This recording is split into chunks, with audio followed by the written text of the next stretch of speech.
I thought we were going to spend more time. Oh, Sending a few messages to people. I'm sorry. I just had to text somebody back. Sorry. Are we on? We are on. That was an awkward beginning. No, it wasn't. It was a plan. It was a social media thing because that's where a lot of you. I thought there might be some theme music or something. Some lead into the show. There was on there. They saw. We just didn't hear. We don't hear that. This is the high end production. Cheers.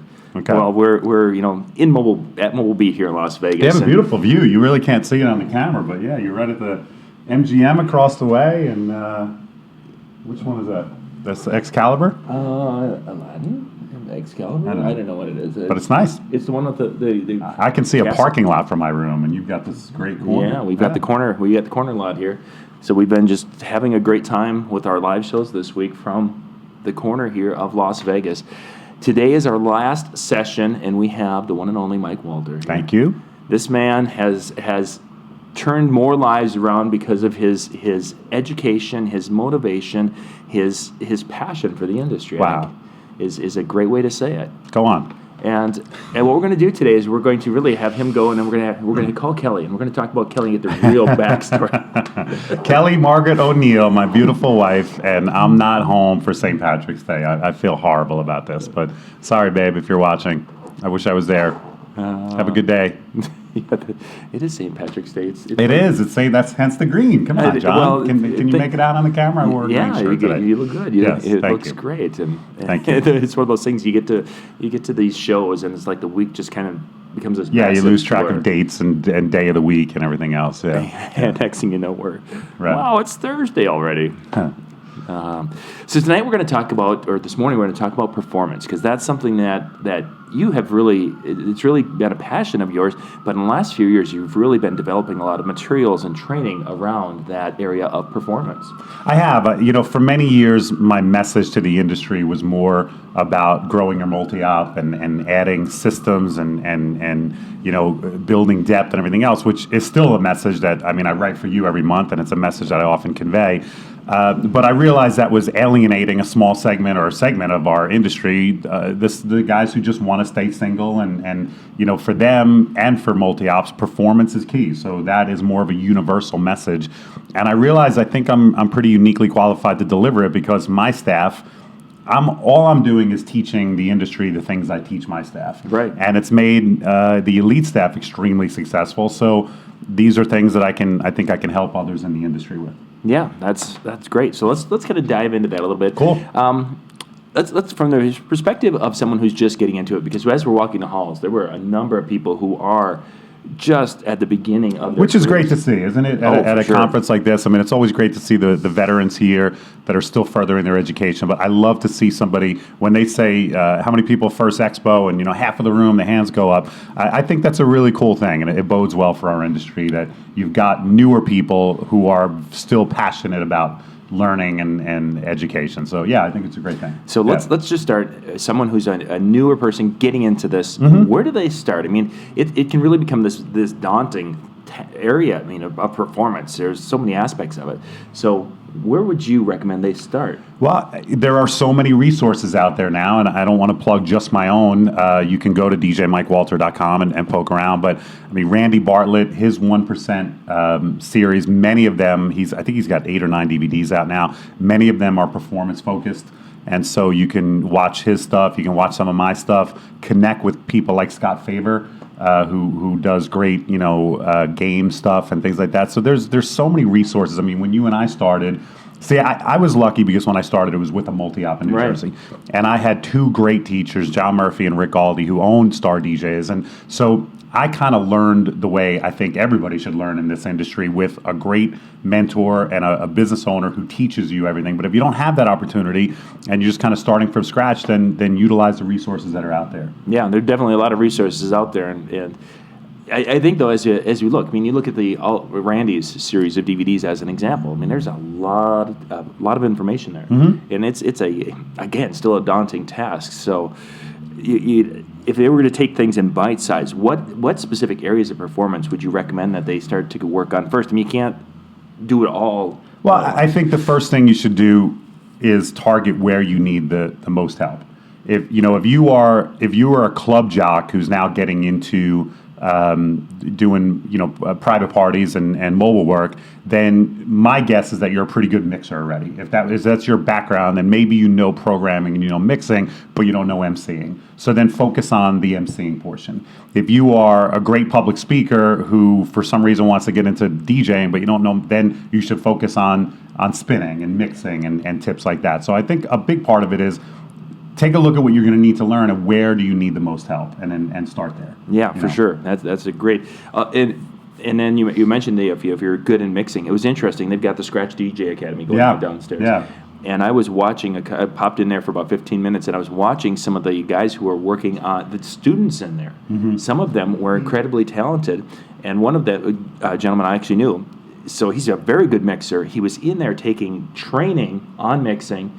And afterwards, I talked to him about what he thought about it, and he's like, I learned so much from that. And this would be a guy that I would put up skills way above me. Right. And yet here he not only is still training, but he's still learning things in his strong area, I would say. I'll give you another example of that. I do a number of microphone workshops. I have one coming up next month. And a lot of times we'll get some newer MCs at these, but sometimes I'll get a 20, 25-year veteran who wants to participate and gets on the microphone and maybe does bridal party introductions and allows me to give them feedback. And what I see is a really polished performance. So this person doesn't necessarily need it, but I'm also able to kind of pick it apart and say, okay, this was great, but maybe you could have done this, or maybe try this angle or something like that. So there's somebody who might not necessarily need the broad strokes of help emceeing, but it is realizing, hey, if I can just get, to use Randy Bartlett's word, 1% better, right, then I can take my performance up a notch. Yeah, and that's a key thing. And for those who can't attend a workshop, things like that can also, just by kind of working with a mentor locally, can really help in your growth process.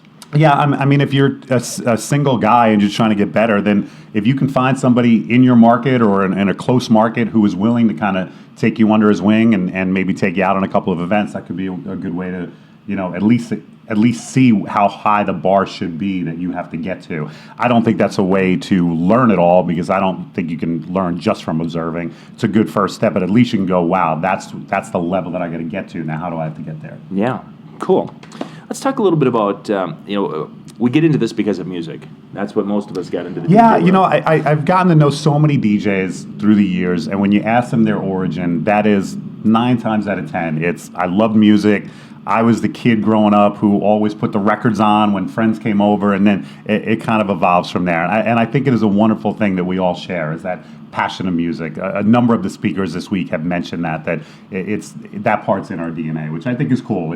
You can relate to every DJ you meet on that level. Red Foo is a prime example of that. Yeah, exactly. He spoke our language, which is one of the reasons why he really connected with us, because he comes from he's club DJ'd, and I didn't know that he's done private parties. Yeah. And some of the stories that Jason Janai got him to share with us were phenomenal about that. So everybody was at the edge of their seat listening to him, because they were like, all right, this guy gets it. And even John Taffer yesterday, surprised. Did you get to see that? I didn't. Taffer, who you know from Bar Rescue, I'm sure everybody knows him, he admitted, I've never DJ'd, but I've hired DJs before. I've managed DJs. He understands what has to happen in a nightclub and bar. So when he talked about turning over the dance floor and his different, he'll go up to a DJ and say, okay, it's time to burn these people. I think he used the word fry. It's time to fry them. And as he said, that means no more than 45 seconds a song. So he wants the DJ now, in, out, high energy. So when he spoke our language like that, everybody in the room was like, this guy gets it. Yeah. Yeah, I've heard that from numerous people. They really appreciated it. It was cool. Back to music. When a person is wanting to get into this and they love the music, what would you recommend for them to get a better understanding of the, maybe not the history of music, but the usable music for what they do? Because I know my teenagers, when they come in, they know this, and they want to play just this. Mm-hmm. Now, as a multi-system, you're going to run into those young men or young women who have a very limited. What are some ways that they can expand that music horizon? Yeah, part of my training program is a music history course where we spend a number of weeks on talking about the 40s, talking about the 50s, talking about the 60s music and the different genres. And I try to get these guys to understand where Motown comes from.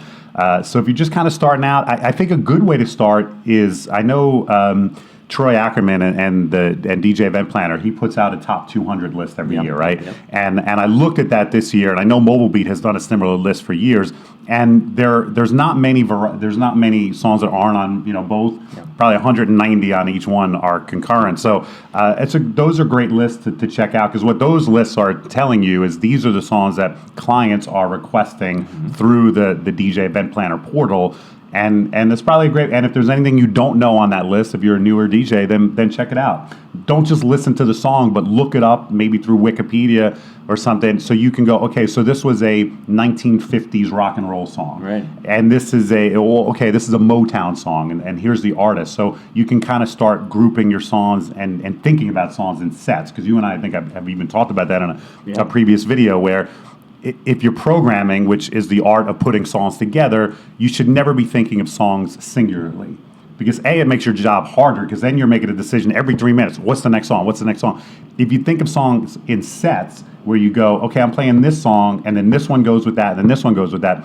Now, you might not make another decision till 12 minutes from now, because you know your next 5 songs. Yep. So and then it also makes it better for the dancers, because if you've got a dance floor filled with a classic rock, a classic dance song, some 70s disco, then give them another 7. Don't give them something completely out of that genre. Now you can blend out of it eventually, but if they're dancing to It's Raining Men, then you know this crowd loves disco. Feed the fire. So I forget what your original question was, but yeah, I would say use those lists as a springboard.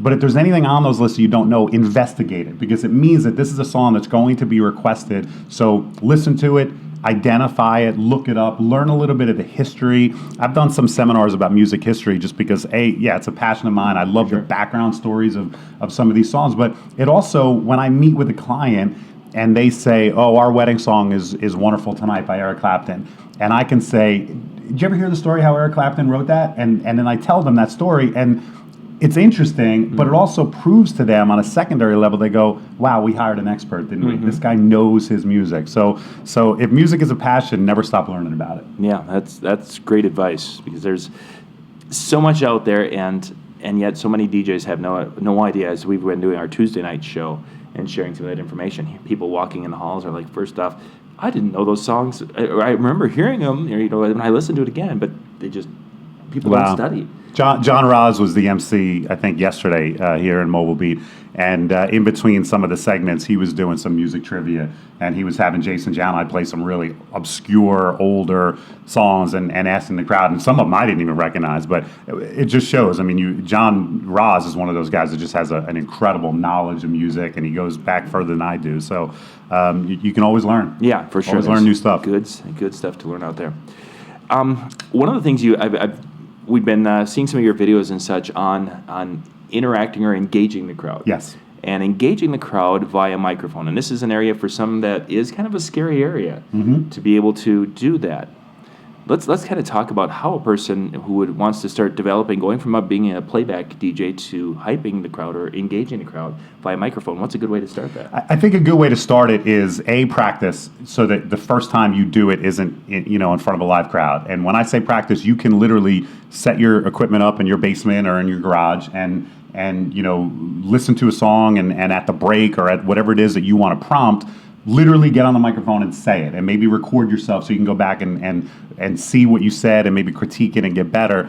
Because if you're not the type of DJ who gets out onto the dance floor and interacts, and you want to become that, your biggest stumbling block is going to be confidence. Sure. You're going to doubt you when you take that microphone, because there's something about that DJ gear, and especially if you've got a facade, that it's kind of a safety area. Yeah, it is. Even if you're on the microphone, if you're back here, you're kind of protected behind all this stuff. But once you get out on the dance floor, you break that, what is it called, the fourth wall, and you're out there, and then it's kind of like you're very vulnerable. So your biggest problem at that point is going to be your confidence. So if this is a rap and a routine, and I don't want to say word for word, but if it's something that you've done a few times, practice, then you're going to be more confident to get out there and do it to the crowd. And then the first time you do it and you get the reaction that you were hoping for, that's when you start going, okay, I got this. Like, I got a better reaction from being on the dance floor than I would have back here, and now it feels good. Because that's one of the things I've always loved about mobile DJing as opposed to radio DJing, which I only dabbled in a couple times.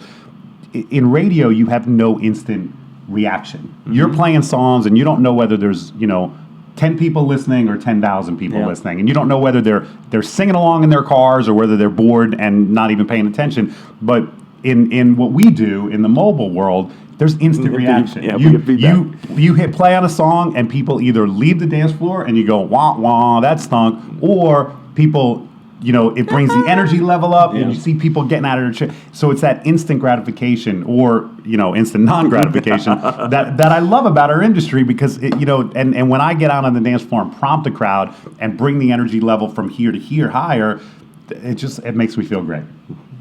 Cool.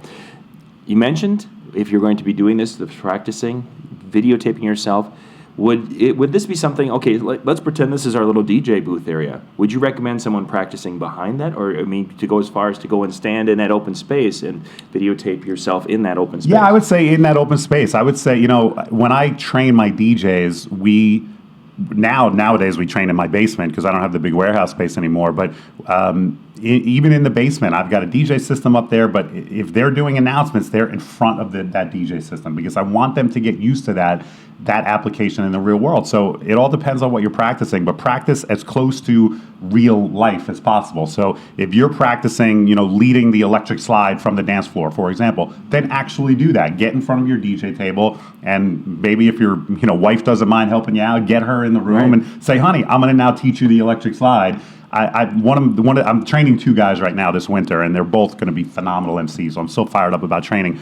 And a couple of weeks ago, I assigned them the electric slide. We learned it, and both of them kind of knew it. But as you know, there's a difference between knowing a dance and knowing it well enough to teach it. Yeah. So now I was taking them to the level of, now you have to know this dance well enough to teach it. And so the next week, they came back in, and they both nailed it.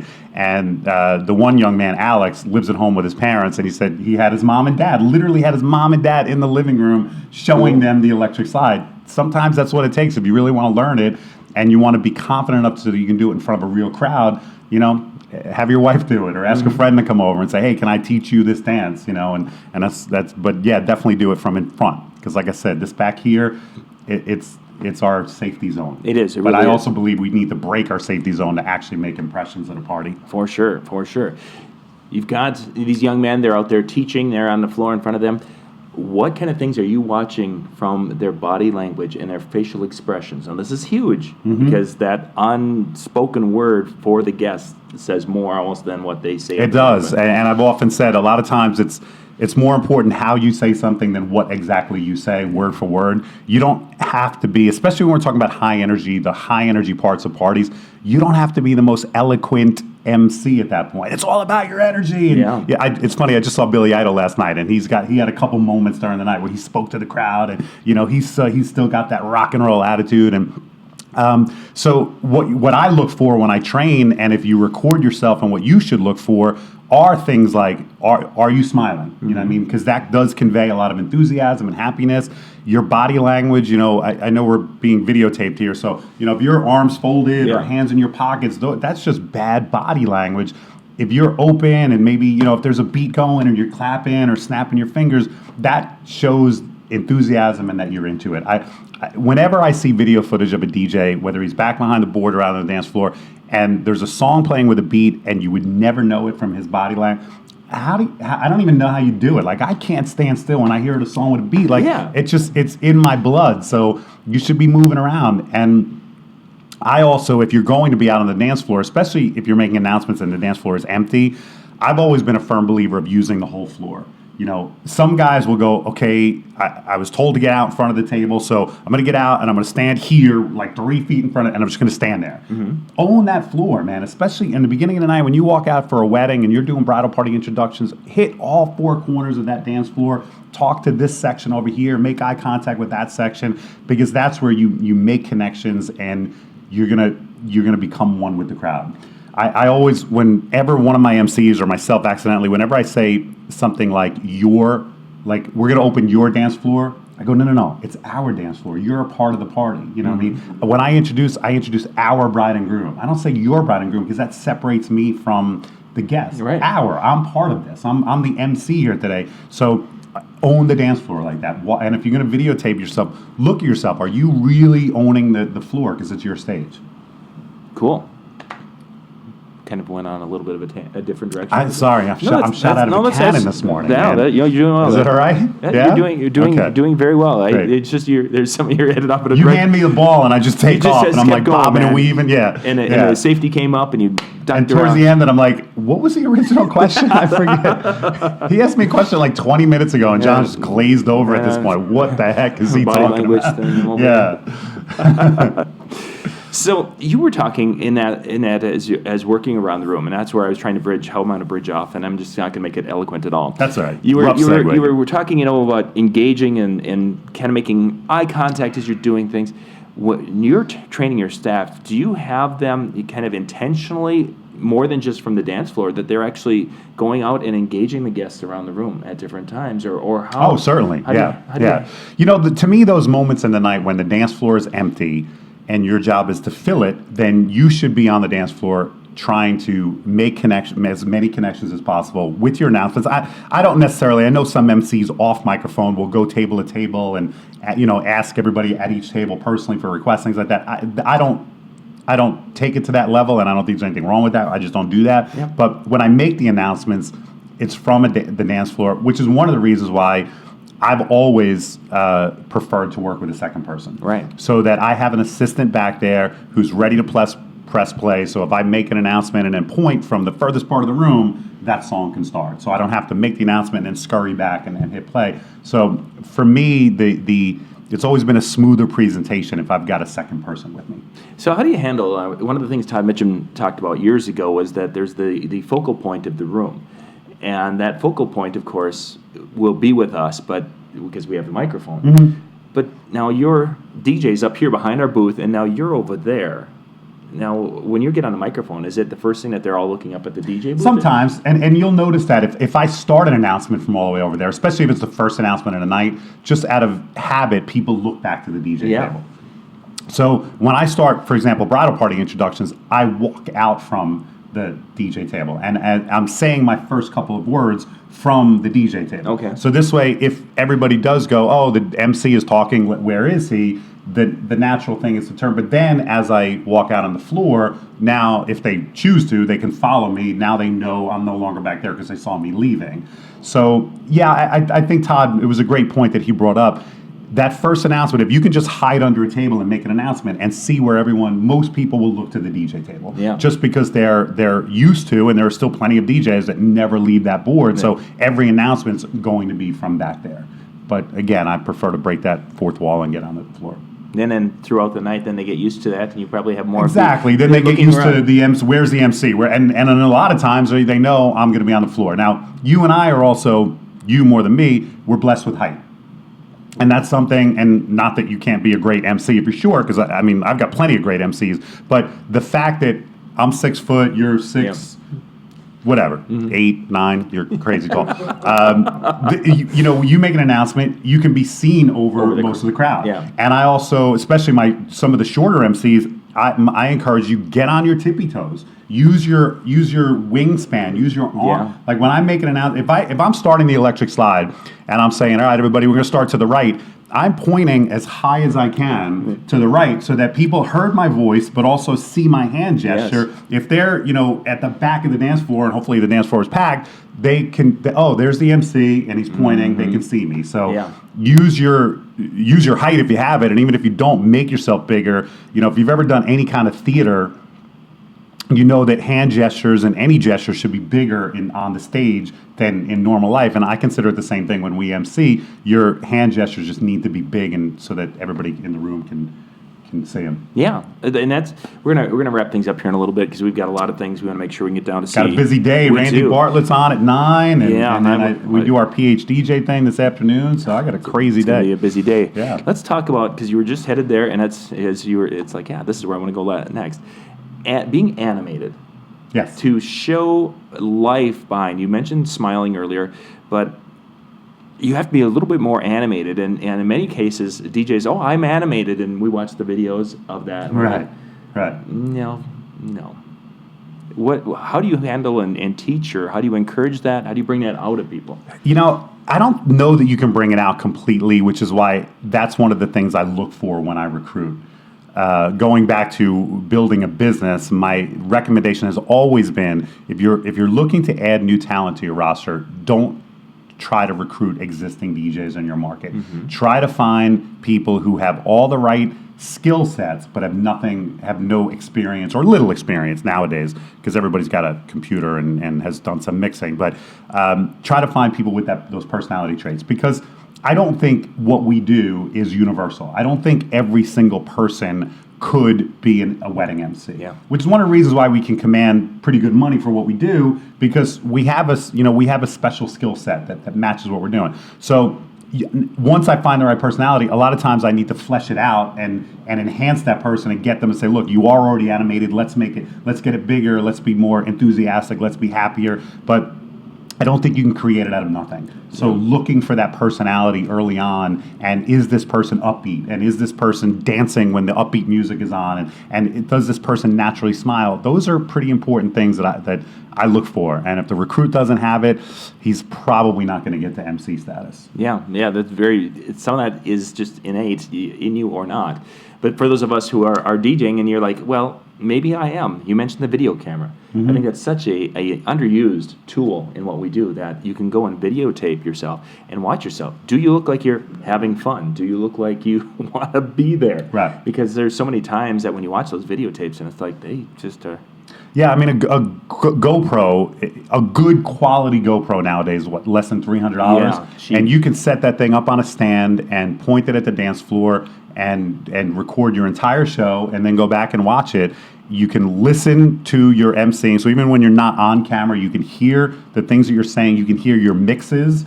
A lot of times we think we beat mix on, and then we go back and listen to it and go, wow, that was a train wreck. So, going back and listening to an entire 4-hour or however long your party is show can be extremely beneficial. And don't just sit there and pat yourself on the back and go, oh, that was awesome, that was awesome, that was awesome. But make a list. What were the 4 areas of the show, the 4 spots where you could really, really improve? And then if you're inclined, like I said, set the gear up in your garage and actually work on those things. Yeah. Cool. We've got one more question, and this is one that a lot of DJs have, and we're going to get into that. Before we do that, if people want to find out more information, because you've got resources. Thank you. Let's talk about that. Where can they go to learn and to purchase if they want to go that? So DJ Mike Walter is the website, djmikewalter.com, and I've got the DVD I released last year, Keys to a Great DJ and MC Performance. Is 90 minutes, and it's a lot of my performance tips. And what I did was I took footage of myself and my staff actually doing the things I talk about. So if I say, here's something you can do during the twist, I don't just talk about it, I actually show myself or one of my MCs doing it. Here's something you can do during old time rock and roll. I actually show the footage so that you're actually seeing a successful MC do it, but then you're also seeing the reaction of the people on the dance floor. And again, like I said earlier, you're seeing how high that bar should be set. So if you're not there yet as an MC, okay, well, that's where I'd like to get to. Exactly. And you can take a look at that. And I've had some people give some feedback on it. First off, they love the material. It's great stuff. But they looked at it, and it inspired some things in them. They were looking like, wait, I could do this with and they're not copying. Yeah, but I've heard a few people say this week, don't copy other people's routines, and I agree with that. So, I mean, this DVD, certainly you can just take it word for word, but I would encourage you to do that. I encourage you to say, wow, this is what Mike does during Jump Around. Maybe I can do something similar, or like you said, that inspires me to do something different, but with the same outcome. Yeah, because there's going to be songs that you guys are using in your set, like the twist. I very, very seldom... Really? Chubby Checkers? Yeah, very wow. It just isn't something that I enjoy that much. Do you not go back that far generationally, or when you go to the twist is actually 1960. When you go to the late 50s or 60s, you just choose different songs? I choose different songs. Okay. Yeah. But the concept of what you're doing with it, I can utilize that in different ways. And the twist is a good example. One of the things I show in the video is a prompt you can do with the crowd, getting them to twist up on one leg. But the point I make in the video is there's a right spot in the song to do it and a wrong spot.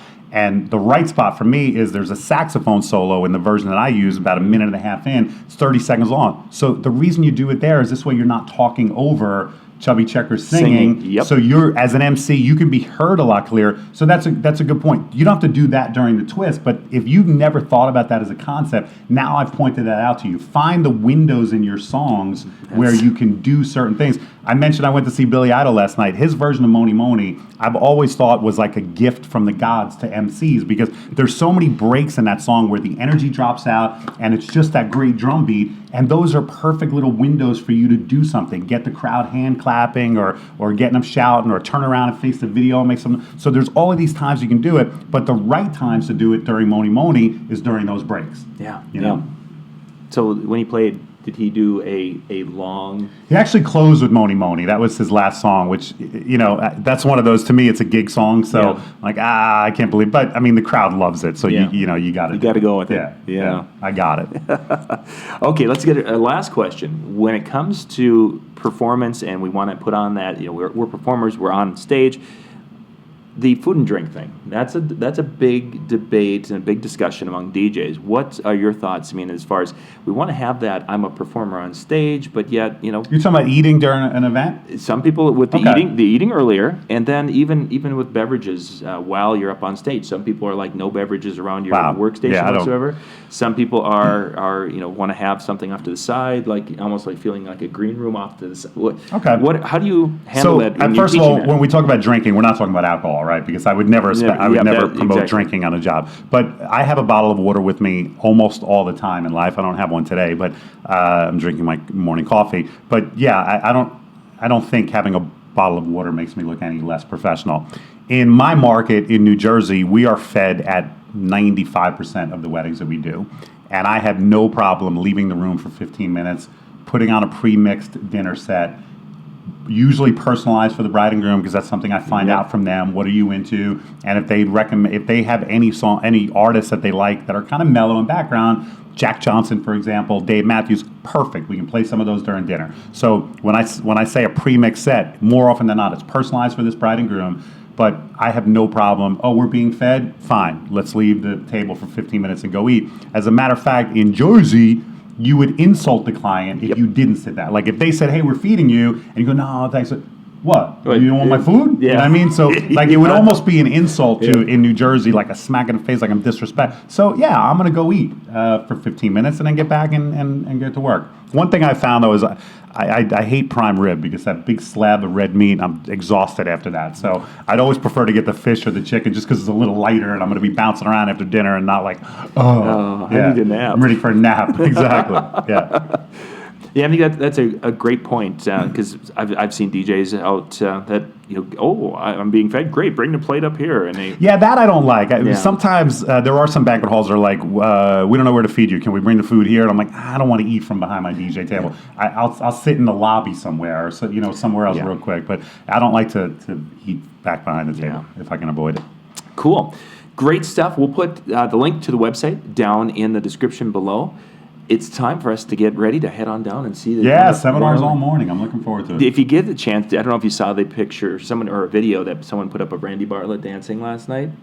If you can find that. Randy Bartlett was dancing last night? He was dancing last night. Oh, really? And he's actually got some moves. I bet he does. Randy was a guest at my wedding 3 years ago, and he was out there on the dance floor with Denise. So, he was a pretty impressive video of that. Now that he's lost all the weight, he's probably a little bit easier to move around and stuff. So I'll have to look for that. Yeah, definitely check that out, because I saw it on Facebook. Has that gone viral here at Mobile Beat? Is that the viral video? I don't know, but it was cool to see because of his progression and things and such, and knowing Randy for a number of years as we have. Listen, Randy's one of those guys. He's a great MC. He's a veteran in the industry, and a lot of it is because he loves to have a good time. I mean, I think that's one of those things, like we talked about love of music.